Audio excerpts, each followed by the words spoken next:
تا حالا شده به خودتون بگین از فردا دیگه همونی میشم که همیشه میخواستم و همون لحظه یه حس فوق‌العاده بهتون دست بده اما بعدش هیچ اتفاقی نیفته؟ تقریبا هممون همین تجربه رو داریم اما دلیلش تنبلی نیست.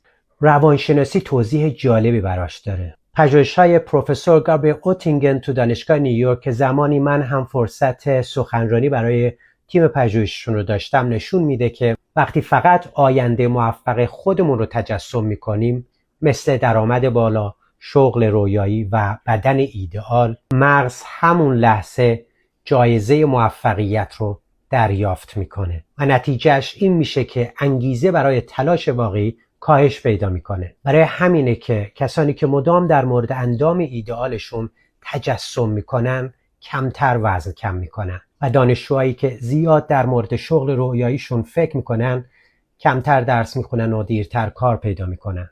نه به خاطر ضعف اراده، بلکه چون ذهن تصور موفقیت رو با به واقعیت پیوستن موفقیت اشتباه میگیره.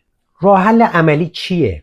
اوتینگن و همکاران تضاد ذهنی یا منتال کنترستینگ رو پیشنهاد میکنن. یعنی آینده موفق رو تصور بکنین اما بعدش موانع واقعی مسیر رو هم جلوی چشمتون بیارین. این کار باعث یک شوک مثبت به ذهن میشه و به جای رضایت لحظه‌ای، تعهد، پشتکار و اقدام واقعی شکل میگیره.